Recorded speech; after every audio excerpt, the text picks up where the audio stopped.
Hello and welcome back once again to Cross Out.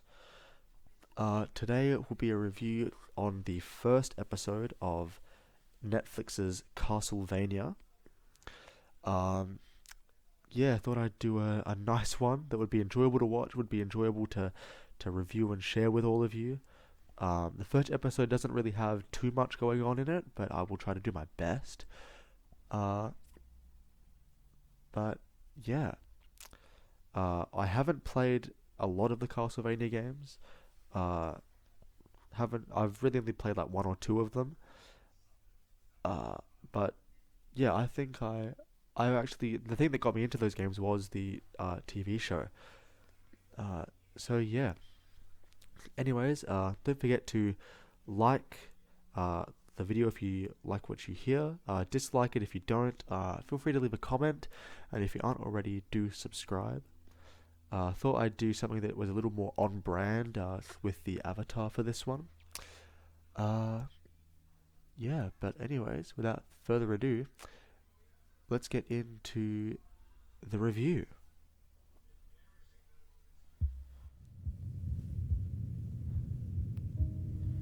First things first, just gotta say, I love the whole of Castlevania.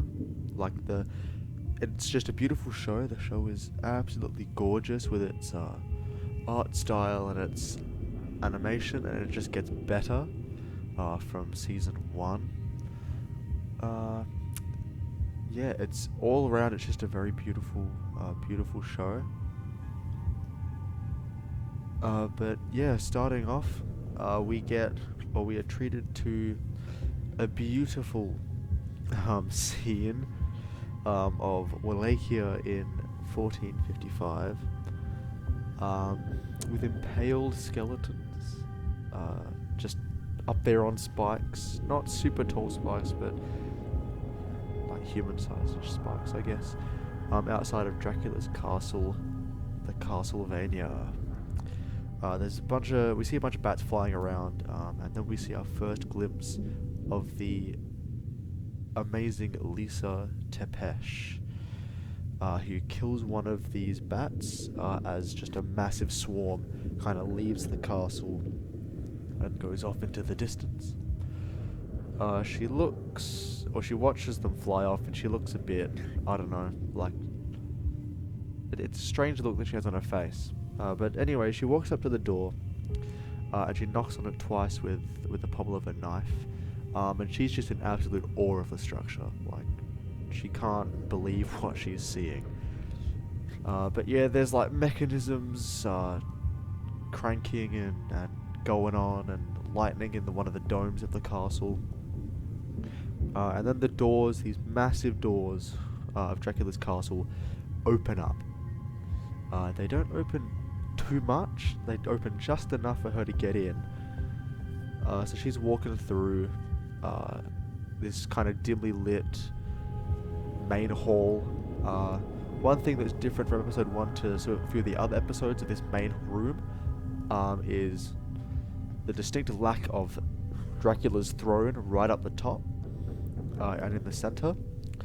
Even even the staircase, I think, is a little bit different than later on.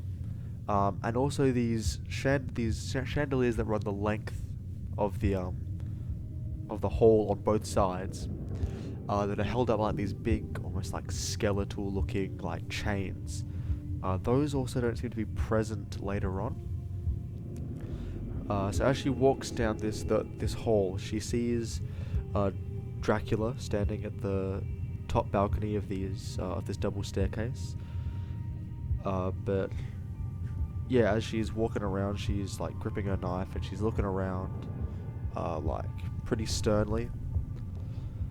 She sheaths her knife when she does see Dracula on the top of the stairs, and she starts to speak. She introduces herself. She pretty much says, "My name is Lisa. I'm from the village of Lupu, and I want to be a doctor." Dracula shows some of his unscientific power by just walking off to the side and basically disappearing. And then he replies to her, pretty much saying, "You bang on my door because you want to adorn chicken blood on peasants."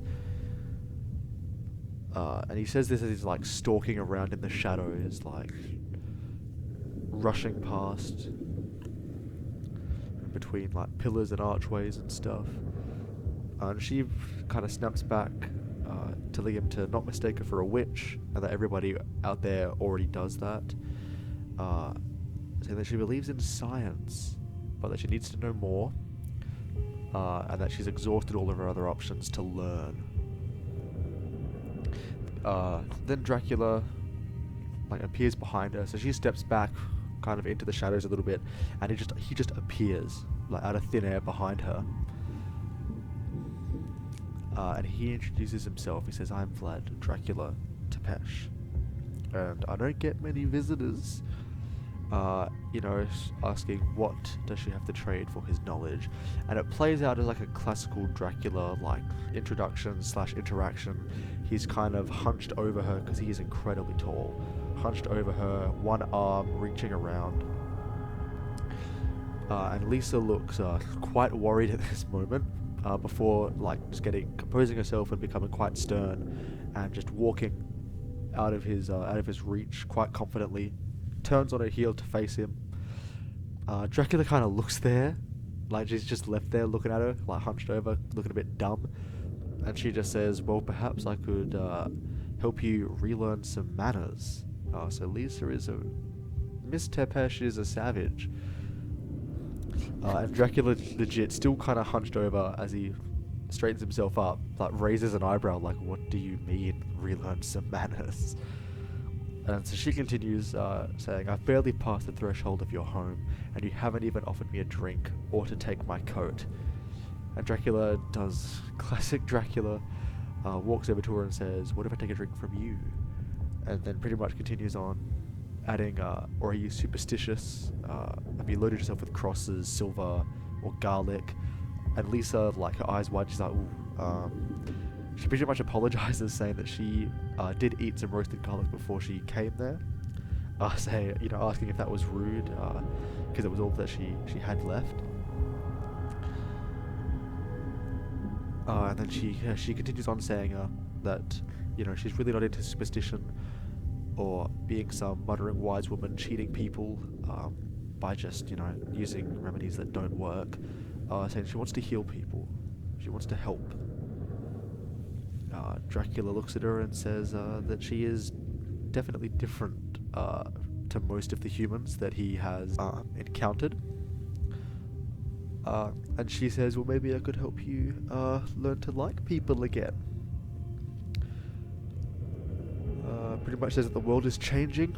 They talk about how he doesn't seem to travel much because he asks where Lupu Village is. Dracula says that his entire castle can move. It's a moving machine.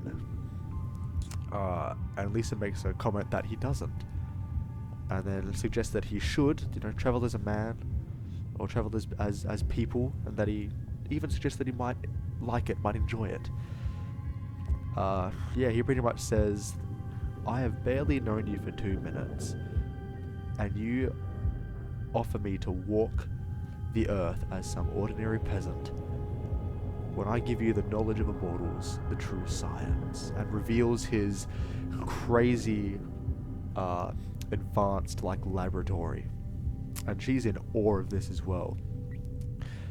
And she's pretty much like, well, they won't, be superstitious anymore. They won't live such short, scant lives if if they know how the world really works.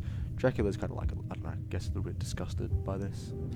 Because he just looks at her funny. Yeah, and she says, "You start with me, and I'll start with you," with like this confident, almost smug smirk on her face. And Dracula bows, extending his arm deeper into the laboratory, like welcoming her in, and says, "I think I might like you." She's smiling and she's walking on through. And then we pretty much skip 20 years into the future, to the great city of Targovishte, to the event of Lisa Tepesh's Inquisition. her getting burnt at the stake on, as we discover later, and as we kind of already know, very false allegations of witchcraft. So she's like burning. She's obviously not enjoying it. She's wailing and screaming as the flames kind of eat away at her.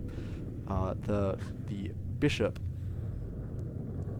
is standing there watching with a smug smile on his face, and the mayor walks up and he says, so there were devil entrails in her house, Bishop, and he goes, "Indeed, I saw them with my own eyes," which is a lie. And he continues on saying, "And glass in weird, strange shapes as thin as paper, and lightning, and plants and stuff like that, strange ones, and they're witches' things."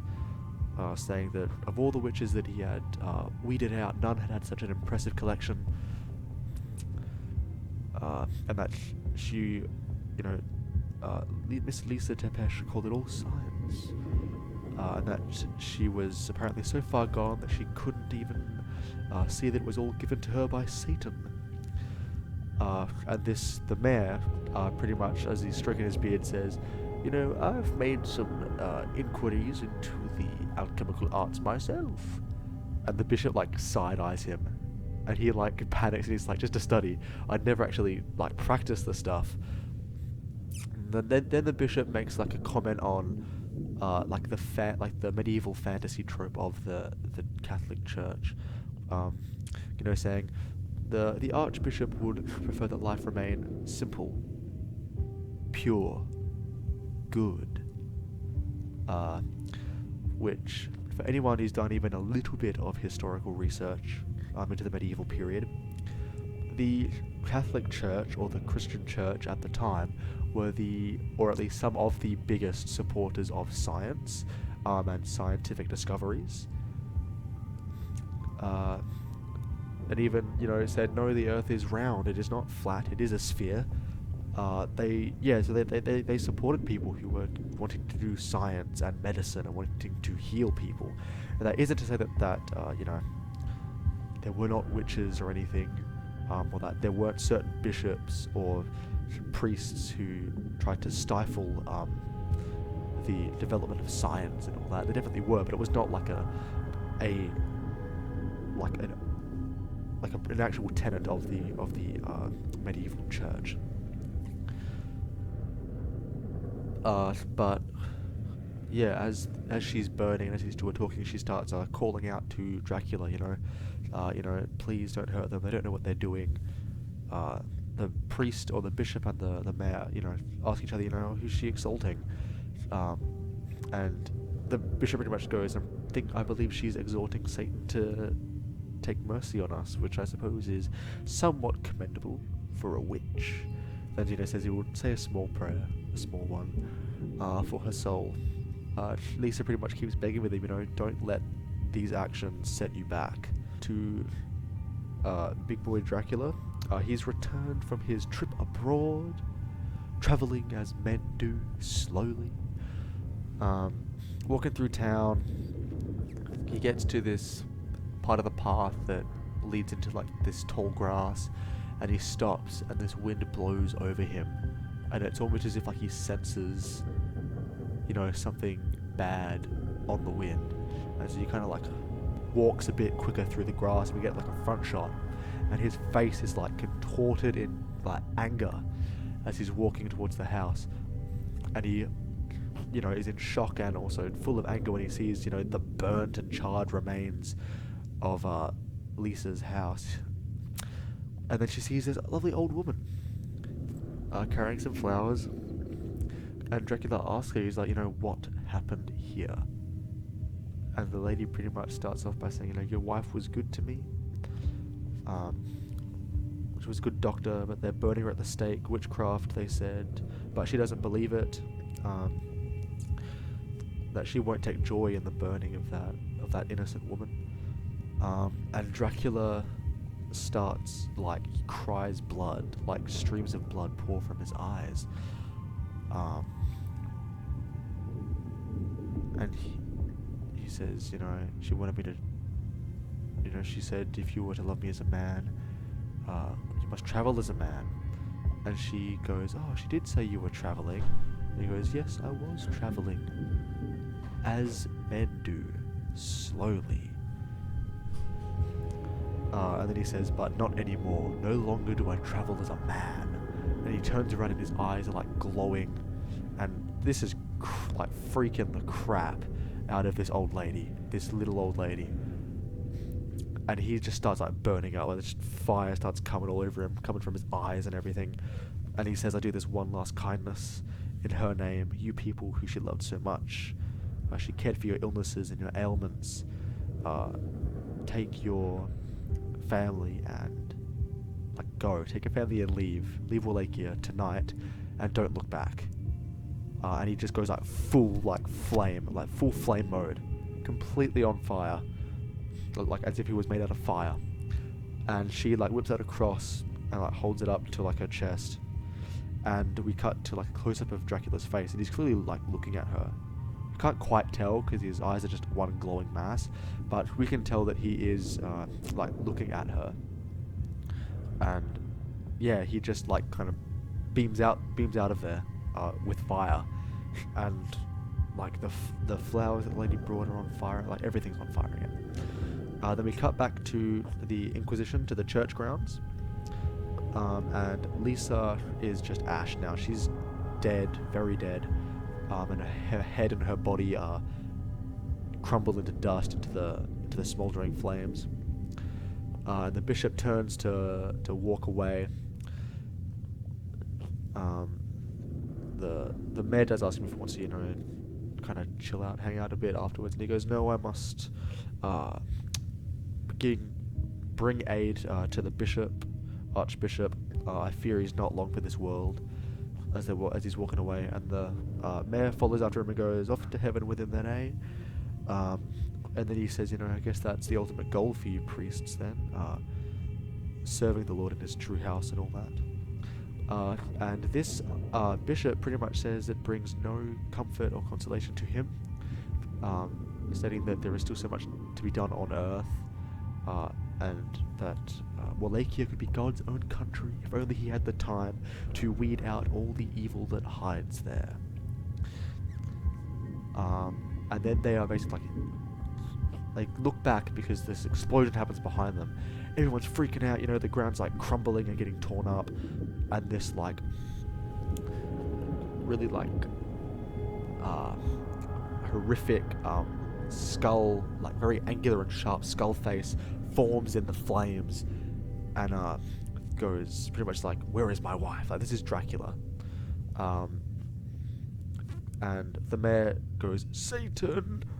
Which it's not. And Dracula, his face forms over his a fiery form of his face forms over this skull, and he goes, my name is Vlad Dracula Tepesh, and you will tell me why this thing has happened to my wife. And then the mayor goes, oh no, oh god, Dracula, and pretty much says he was meant to be myth made up by heretics. And the priest starts he whips out this little gold cross, hand shaking, starts saying stuff in Latin, says a few more bits, and he pretty much goes, you are not real. You are a figment made up to, what's the word? Made up to excuse the act of black magic. And Dracula pretty much he goes off at this guy. He's first you take my wife and then deny I even exist. You are not real. You are a fiction that justified the practice of black magic. Fiction? You take my wife and deny I even exist. Then says you have 1 year to get out of here and wipe any markings from the land that you've made. And then he disappears.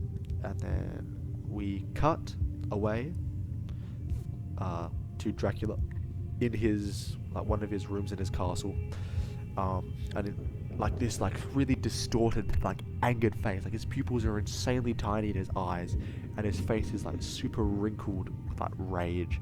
And then the mirror that he's looking into cracks, and then all the shards start flying around. So he's been looking into one of his Carpathian mirrors, these magic mirrors. And he walks away, and like he is like angry because he just starts smashing like vials on desks, tearing books apart, throwing things around the room. Then he walks back, angered, like enraged, over to his mirror, and pretty much says, like screams out, like, 1 year. It will take me 1 year to raise an army from the guts of hell itself.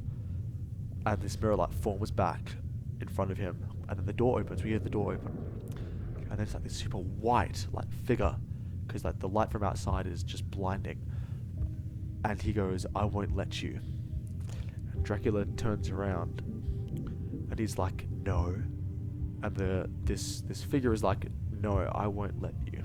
If you unleash, I will not let you commit genocide. If you unleash a horde of the night upon Wallachia, hundreds of people just as innocent as Lisa will die."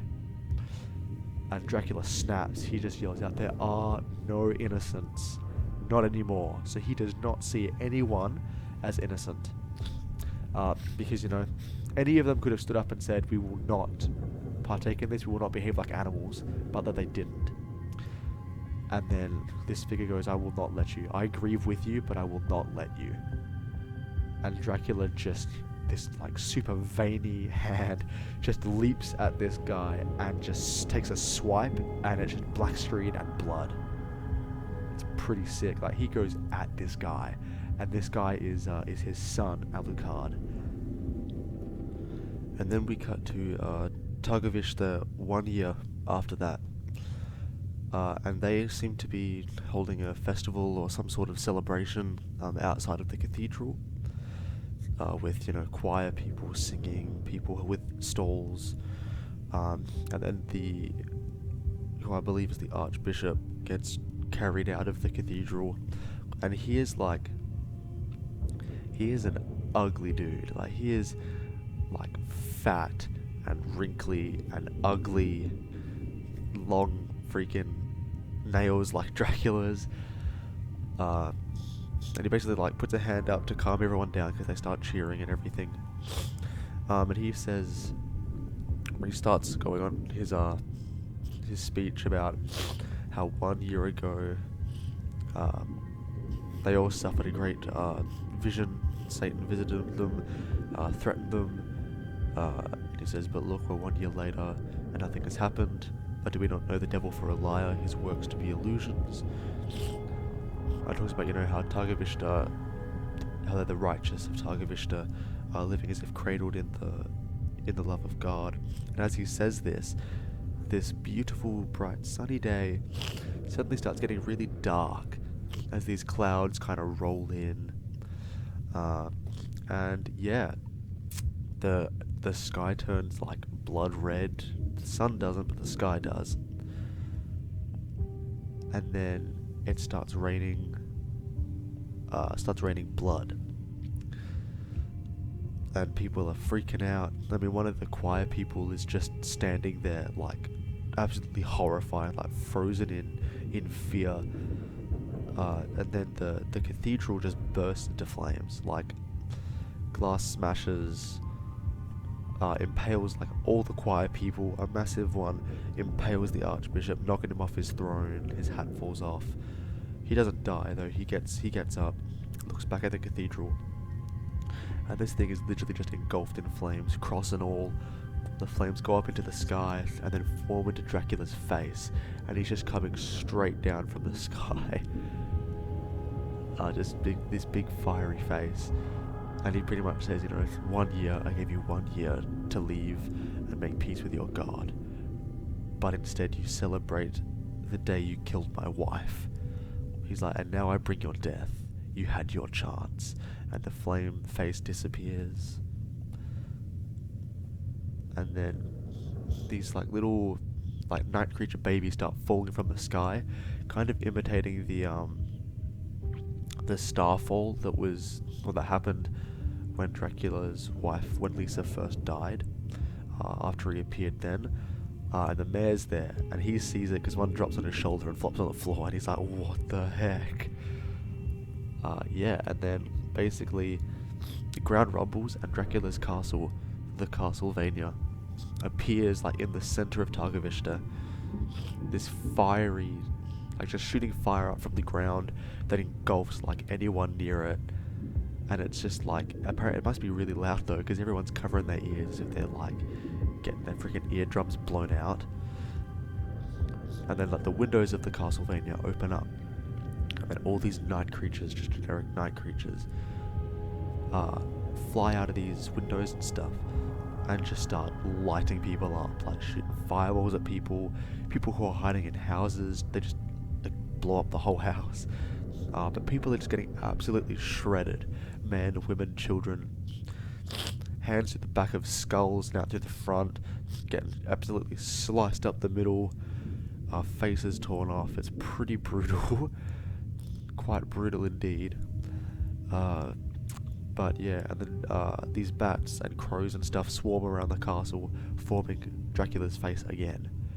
And he pretty much gets the attention of all of them, and he goes, go out to all the cities, lists a bunch of the cities, and he's just like, kill for the endless lifetime of torment ahead of me, the endless lifetime of hatred, kill for my love.